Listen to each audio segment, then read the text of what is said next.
studied again in economics, and that normally falls under the ambit of the Minister of Finance.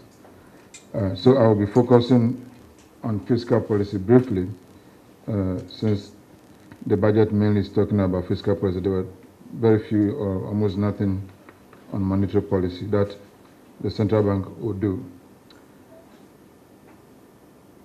Fiscal policy is a tool in the hands of the finance minister, and is normally used to influence the economy by changing the level and types of taxes, the extent and composition of spending, and the degree and form of borrowing. So these are the tools that fall under fiscal policy.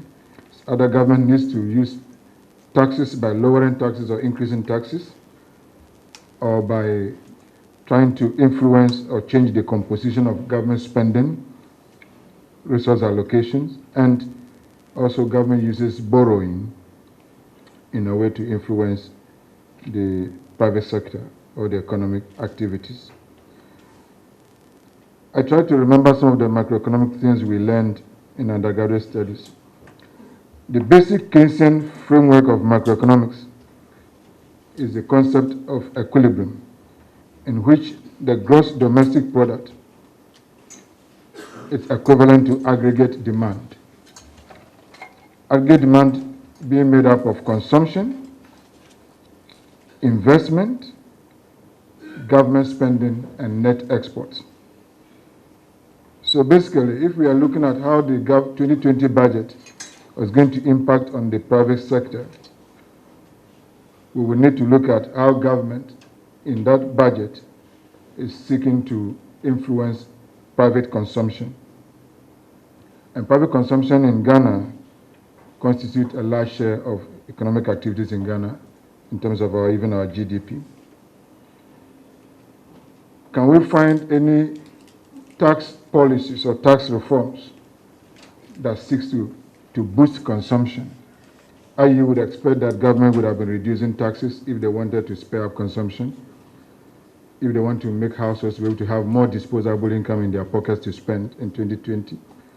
Or if governments of the view that the economy is heating up and there's too much money in the hands of people, government will be increasing taxes to try to mop up and reduce disposable income in the hands of individuals, or to try to reduce profits of businesses after government has taxed them by increasing corporate taxes, for example, or reducing corporate taxes if government felt that the economy needs to expand more so that companies can have more profit after tax. The other component of aggregate demand, which we expect the budget to influence, is private investment. You would expect government to do something that will increase investment, savings and investment, which are quite low, particularly private investment and private savings are quite low in our Ghanaian context. One of the critical tools the government has in its hand is our government himself or herself is a big spender in the economy. So basically, the component of aggregate demand that we call government spending or government expenditure is critical. Government uses procurement, uses purchases of goods and services. Government uses expenditures on the capital expenditure to try to also influence the private sector. And the last portion is exports and imports, or net export, which means we will expect in the budget to find some measures and strategies that are geared towards increasing net exports, basically increasing more exports and probably reducing import. But maybe we are talking about made in Ghana rice and consumption here and there. Basically, we need to find out. So basically, that's what I try to do, but I will not cover all because I have just 10 minutes to do that. I focus on a few portions of this aggregate demand: consumption, private investment, government purchase of goods and services, and government expenditure on capital and infrastructure, and export and imports. This Keynesian framework is evidence that government can affect economic activity by controlling either G, which is the government expenditure directly, or by influencing consumption, investment, and net export indirectly through taxes or transfers or spending. So government can either have tax reforms, or government can use transfers to households and to firms and individuals, or government can boost its own spending capacity in the 2020 year to be able to generate private sector activities. We have what we call expansionary fiscal policy. Expansionary fiscal policy involves the situation in which government attempts to increase aggregate demand through either increases in government spending or reductions in taxes, and this lead to higher economic growth. We saw this in the 2017 budget. When I read the budget commentary in 2017 after the government's first budget was quite expansionary. They sought to increase government spending and sought to reduce taxes, a lot of what they call nuisance taxes. And basically that was from the background that for a few consecutive years, the economy was kind of contracting. We were entering into a situation of a recession. GDP growth had fallen from about 11%, and then we're now growing on average of about 3% for about 5 years. So it was quite rational that the government thought that no, the economy was not doing well, and they wanted to spur economic activities by reducing taxes and by making sure that we have an expansionary fiscal policy. I think we commended government on that, and that resulted in a GDP growth of over 8% in 2017. And since then, we are beginning to see GDP growth coming down. And this year, they are forecast to have a GDP growth of about 7.6% thereabout, which we are not sure the government will be able to meet. But what should government do in a situation like that? A special policy can do this by increasing consumption, if we have the right policies in the budget, by raising disposable income through cuts in personal income taxes, or by increasing investment, by raising after-tax profits through cuts in business taxes, or by increasing government purchases through increased spending on final goods and spread from the global crisis. And right from the Obama time, and many governments began to reduce taxes and begin to use a lot of transfers to give to households and businesses. Basically, the economy, to avoid recession, government wanted to spur economic and private activity, and that's what they used, and that became quite popular. Several governments did that to jumpstart the economy and also to mitigate the impact of the crisis on the vulnerable groups in the country. In hard times like this, the Minister of Finance will try to strike a balance between different objectives, in particular, either to create more revenues and avoid the adverse effects on economic growth, or to try to increase spending and transfers so that we can have more money in the hands of the private sector to generate growth.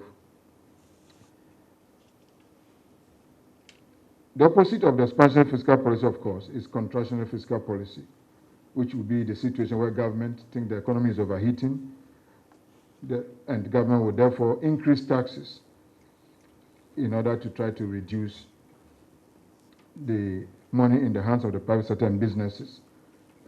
And sometimes that leads to a reduction in economic growth. So for the 2020 budget, I've just given a context, just a free lecture on the introductory intermediate macroeconomics. But what do we see in the 2020 budget? I first look at resource allocation. The total expenditure, including arrears, for the 2020 budget is projected at 85.9 billion Ghana cedis, which is about 21.6% of GDP. The estimate for 2020 represents a growth of 21% above the projected outturn of 2019. So this looks like it's good news. Okay? So government is growing expenditure by about 21%, which means that The government is seeking to expand the economy, is seeking to put more money in the hands of the private sector. Government is going to spend 85.9 billion Ghana cedis. Well, we can discuss about whether this will be achievable or not. Some of us, we have our doubts, given the track record of government over the last 3 years of mixing almost all the revenue targets, and given that the 2019 expenditure target was not achieved, the big jump of 21.2%, we can debate about it. But let's assume, without admitting that this is possible and this is going to be achievable, then it looks like this is good news. The key drivers of this expenditure growth include the wage bill. In terms of government paying wages and salaries to public sector workers, government is going to spend about 23 billion Ghana cedis, which constitutes about 26.7% of government projected spending. Government is going to spend about 21.7 billion Ghana cedis in interest payment, interest on our debt stock. And government is going to spend about 1 billion for the 2020 elections, for the Electoral Commission. So if you look at government expenditure, how much government is going to spend for 2020, out of the nearly 86 billion Ghana cedi, you can see that more than half is just going to pay salaries and wages for people. And that's not free money. That's payment for people working. That's reward to labor. So we cannot say that is money that you're putting in people's pocket. Then government is going to use about 22 billion to pay debt. Again, that is not money you're putting in people's pocket. That's interest for money you have borrowed. So that leaves just roughly about 40%. And that 40%, actually, some are going to go to amortize debt, and some are going to go into the elections for next year. So we will need to now begin to analyze how much really is going to be available for the private sector. My analysis of the 2020 budget, unlike the 2017 budget and even the 2018 budget, which was mainly anchored on a strong fiscal stimulus or an expansionary fiscal policy, the 2020 budget is quite neutral. I read the budget several times to find out what is the philosophy behind the budget. I wanted to find out whether the government is trying to seek an expansionary policy or a contractionary policy. And I found that the government is playing a draw game. The government is not in this budget trying to slow down the economy, neither are they trying to really boost the economy. I think it's a very cautious budget. One was expecting a more bold budget, given the challenges that we have, and I'll talk about a few of them, and given that we are going into an election. Given that over the last 3 years of this government, we have not seen significant improvement in infrastructure, despite all the attempts to do that. It looks as if infrastructure investments have been kept for 2020. From all indications, as I travel across our roads and as we hear from the Afrobarometer report, infrastructure is a key need for this country as a middle-income country if we are going to really develop. I expected to see a very bold budget statement. I expected to see an attempt to raise more domestic revenue to spend. I expected to see that the expenditure of 85.9 billion, actually I was expecting something more than that. I think government is trying to work within the fiscal deficit that we have set for ourselves, for 5%, and government is trying to have 4.7%. As Director said, whether that will be achievable or not, we'll live to see. But actually, I think this budget did not give me too much hope. If you look at the Minister of Finance projection and you divide how much government is willing to spend, the 85.9 billion cedis, over the 30 million population of Ghana, government is trying to put in everybody's pocket about 2,800 Ghana cedi for 2020. So that's roughly about the per capita or per person expenditure. And this is what government is going to use to buy goods and services, to pay for electricity, to build infrastructure and repair your roads, to pay for health, education, and everything, and even to service debt. 2,800 Ghana cedis. That is something that I think households and individuals and the private sector may not be jubilating about.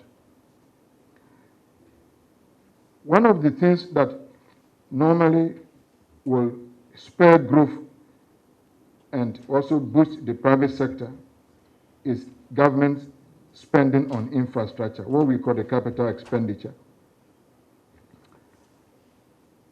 The Minister of Finance himself noted in paragraph 298 of the budget, he said, and I quote, "Mr. Speaker, all over the world, infrastructure development has been the bedrock for economic development and an avenue for wealth creation," unquote. Kenofurata 2020 budget. So the government already knows that infrastructure is key. It's key for development, is key for wealth creation, is key for the private sector. And the minister notes on paragraph 299, and I quote, he said, "Mr. Speaker, the challenges in the road sector is enormous," unquote, Kanofurata 2020 budget. So the minister also notes that Ghana has a very serious, enormous challenge with the road sector, including my area where I live in Adenta. And from the western region in Takwa area, where all the cocoa and the gold is coming from. This morning, CTFM was doing a very serious discussion about the roads, the western corridor. I traveled last weekend for a funeral all the way to Nzimade. The roads are bad. And all the oil and the gas and the gold and everything is coming from that road. All the Takwadi roads from Takwadi going to my village is terrible. So this is something that is all over the country, actually, to be honest with you. Even the roads in the cities where we live, they have become very inaccessible after the rains. So it's heartwarming that the minister himself has taken note of that. Infrastructure is critical for economic and social development all over the world. At the very most basic level, people need clean water, safe drinking water for cooking, power for lighting and productive activities, roads and railways, which will allow people to get to work and provide for their families, transport infrastructure, seaports, airports, all over, allows firms and private sector to reach the markets they need to trade their goods and services. In these ways, and many more, infrastructure is vital to the quality of life and economic development. Infrastructure affects economic growth in two central ways: by directly boosting economic activity and underpinning productivity. If government spends on infrastructure, activities will be boosted. People will get jobs. There will be demand for goods and services, all of that. Also, infrastructure, by simply constructing and operating new or upgraded infrastructure, supports economic activity by boosting demand and by creating jobs. Also, infrastructure underpins productivity throughout an economy. Good quality roads and railways, for example, make it easier, cheaper, and faster to transport goods and people, facilitating trade and investment. Reliable electricity, water, and telecoms infrastructure enable firms to function efficiently and without disruption. We did a study on the impact of the doomsday, and the impact was massive. I think the Kufuor government used that steady ISSER date as part of their campaign, because we show how much we're losing on a daily basis from the per capita basis. It means each one of us, every Ghanaian, is going to have 310 Ghana cedi to develop infrastructure. 310 per capita for everybody in Ghana to fix your road, to fix the hospitals, to fix water, sanitation, all of that. That is definitely on the low side. Plus the fact that this is likely to be reduced if the government is not able to raise the domestic revenue. As the data said, it is the portion of government budget that is always sacrificed when government does not meet its revenue target. The 2019 budget for infrastructure was almost halved. So the 2020 budget, maybe because it's an election year, we pray that it will not be reduced, actually that we will exceed the target. But just to let you know that in terms of infrastructure development, there's not much that government is seeking to spend. Why is government not adopting an expansionary fiscal policy or trying to spend more on infrastructure? And I think that's where I'll be concluding. I'll skip some of my sections because the data has already talked about it. But I think it's because in the budget, I did not see any bold attempt for government to raise the revenue. I was quite disappointed that on the revenue side, government has decided only to renew and extend the National Fiscal Stabilization Levy and the special import levies for another 5 years to support the budget. Government decided to maintain the increase in the communication service tax that they increased to 9% in the media budget review, and the energy sector levy to support development of a viable technology ecosystem in the country and help bridge the financing gap on the downstream oil sector. That's all you see. I did not see bold attempt to broaden the tax bracket. I did not see bold attempt to bring in the private, the informal sector. I did not see bold attempt to tax the rich or to increase or to tax properties. I honestly don't even know why they introduced the luxury tax and they withdrew it. And I checked the budget to see how much was raised, and I couldn't even put my hand on the finger. It's like there was about 60 million Ghana cedi that was raised for all of that thing. So I realized that that is one of the challenges that we are facing in this budget. Government revenue is not bold, and therefore we cannot spend what we don't have. And I think that is what we need to discuss as a country. How do we ramp up domestic revenue? I was with the Minister of Finance and the GRA last week at La Paz, and I suggested to them that they should talk to the Ghana Statistical Service, because my reading of the Ghana Statistical Service industrial integrated business establishment study that they did, the IBES-2 report shows that Ghana Statistical Service was able to identify over 600,000 non-household business establishments. Over 600,000. These are businesses that are not in household. They are on the street, you can find them. And they were able to find them, to interview them. And they sampled 31,000 of those businesses, and they did the IBES-2. And from that, they were able to realize that in 2013 fiscal year, these businesses were generating over nearly 500 billion Ghana cedis. So then I said, okay, fine. If government was supposed to even tax them, just 10% tax, not you just don't do the corporate, just tax, or don't collect income taxes from any of us. Just go to these businesses and tax them at 10%. We will achieve our tax revenue target for 2020. So it means that the potential to raise revenue is here if we are going to have revenue tax administration and we really mean business to tax them. These businesses are there, they are registered. The Ghana Statistical Survey has the database, they are there. It means that we are not even raising a lot of revenue from corporate side, talk less of the many informal businesses that are around, and even for many people who don't pay. So I feel that if government will be bold enough in 2020 and beyond, we can raise more revenue domestically, and therefore we can spend more to put a lot of money in the pockets of individuals. Maybe I should conclude where the director concluded. The government said they have put 12.4 billion in the pockets of Ghanaians. That is not something that we can contest. As I say, it depends on whether you receive it or not. But supposing that every Ghanaian received that, that would just be about 413 Ghana cedi per Ghanaian per year, or 1 Ghana cedi per day in the pocket of every Ghanaian. I don't know whether that is something that we should be singing hallelujah about. But in conclusion, one of the things I thought the budget was a bit silent about, and yet is going to affect private sector individuals greatly, was the challenge that we've been having with the financial sector.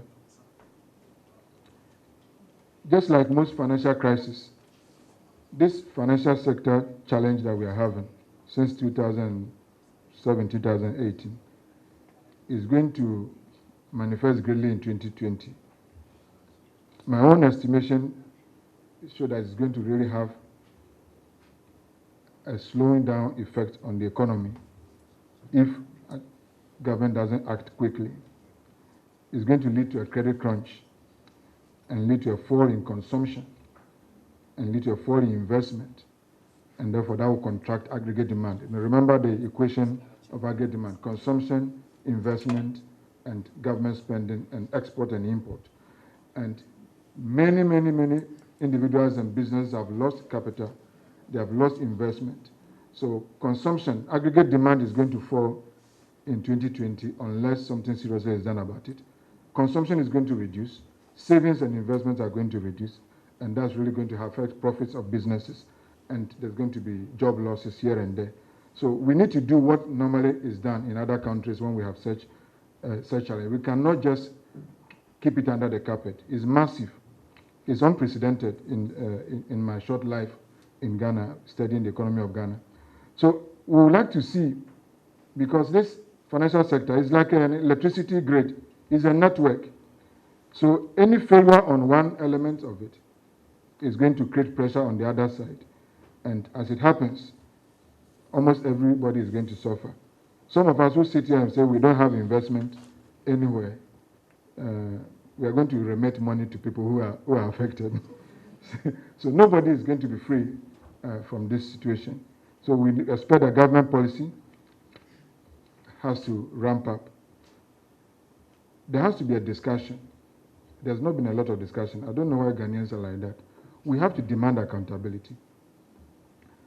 What has failed is regulation. It's government that has failed and is responsible for this. The reason why government is there is because we know that markets fail. And if markets fail, government must not fail. Because when government fails, in addition to market failure, it's a double failure.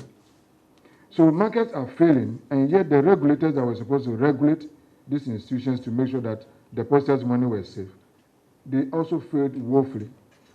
Until today, I have not seen how people have got their money from Men's Gold or from Gold Coast Security or from all the microfinance institutions and all the challenges that we have been having. I felt that we need to have a national discussion about this. I went to the Securities and Exchange Commission's website to find out what have they been doing about that. And I saw that some of the things I saw was very annoying. You will see that these institutions that collapsed, 53 of them, they have been showing signs of collapsing for a long time. And they have not been adhering to the regulations that govern them, according to the Securities and Exchange Commission themselves. And they have not really acted quickly enough. When some of them did not submit their placement report, like First Bank Financial Services, last year, they charged them, the punishment was 100 Ghana cedi. So if a whole bank fails to submit what they're supposed to submit, and you charge them 100 Ghana cedi. How much do you charge somebody for crossing red light? Understand? So a bank, a financial institution is collecting people's money and is supposed to report to the regulator, and is not reporting. And when the regulator is going to punish you say, I charge you 100 Ghana cedi. And because they know 100 Ghana cedi, they consistently were not submitting their report. They are charging 100, 300 Ghana cedi. And all of that has led to this situation where government cannot absorb itself. And it's not talking about MPP government. This has been going on for years. So we need to bring all of those governments to book. And we need to hold the owners of these institutions accountable. And if people have to face the law, they have to face the law. But they're going to prison is not what we are looking for. Government needs to find a way of making sure that people can get their money back. If they cannot get their money back, then it's going to affect 2020 outcomes. Remember that the budget 2020 is about consolidating the gains of growth, jobs, and prosperity for all. I cannot see prosperity for all and jobs for all in a situation like that when thousands of people have lost their retirement, their lifetime investment, and we are sitting down as if these are normal times. I expected the budget to be more bold. I expected money to be sent to go and solve this problem for people to get. If that means we need to increase our budget deficit a bit, so be it. The consequence of that is that it's going to reduce consumption, reduce investment, reduce profits, joblessness, and of course, my social colleagues will be doing the social impact of the financial crisis. It's going to be suicide, it's going to be depression, it's going to be marriage breakdown, it's going to be many other things. So at ISSER, these are some of the things that we need to look at.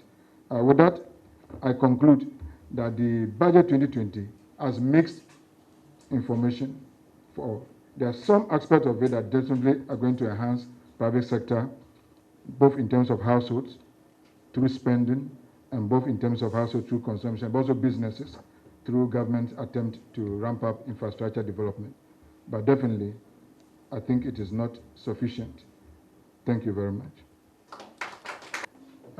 So every attempt by government to raise domestic revenue is laudable, something that we need to attend. So we are not necessarily, personally, I'm not against the communication service tax. But there are two forms of taxes. There are taxes that are regressive and there are taxes that are progressive. So we need to, the fact that we need money doesn't mean that we need to just tax. We need to find out, what kind of tax are we taxing? Who's going to bear the burden of the tax? In this case, for example, who is government trying to tax? Is it the telcos or is it the consumer, we who make calls? Okay, so you need to be properly targeted. If it's the telcos, and then given the nature of the sector, they pass on almost the full cost to you and to the consumer, then you have not achieved the aim. Then you actually increase the cost of doing business, and you increase the cost of you actually slow down that particular sector because people, as Prof is saying, will not be able to use the momentum. So otherwise, government needs to make sure that the right types of taxes are used. You can see that most of governments, in Ghana, Kufado, NPP, NDC government, they are fond of going more for indirect taxes. They are easy. Instead of, because if you look at other countries, when the economy moves from developing to middle income country to advanced country, indirect taxes have reduced and they use more direct taxes because they know where people are. So the income taxes is a very high percentage of tax revenue because many people are formalized, they are in the economy, they are in the, so government tax profits, tax corporations, tax incomes. In our country, even though we are getting to upper middle income country, income tax is still low. We are not taxing the corporations much and we are not taxing incomes much. It's still using, so we are using the VAT and we are using all this levy, NHI, this petroleum levy, and which is informal. In the end, it's regressive in the sense that the proportion of the poor's income spent on that tax is higher than the proportion of the rich income spent on it. So basically, that's what makes it not good. The poor people that are trying to use that service, they pay more as a percentage of their income. So it's not the best. And that's why the luxury tax, that brings me to the issue of the luxury tax. My first disappointment with the luxury tax is we did definition. Okay, so if we're sitting here, Anybody who has gone to SHS, what is the definition of luxury? So luxury is not about capacity. It has little to do. It's not engine size that we talk luxury. Okay, luxury is about value. It's about money. So when government wants to introduce luxury tax, this is a very targeted tax. It's a tax that's targeted at rich people to try to get more money to be able to provide social services. It must be properly defined. In that case, it's properly defined. It's good. It's a good tax. It's a progressive tax. It's asking the rich people who have the hammers and have those money to pay more for government to be able to provide hospital and things. There's nothing wrong with it. But when they now say it's capacity of engine size, it's very poor.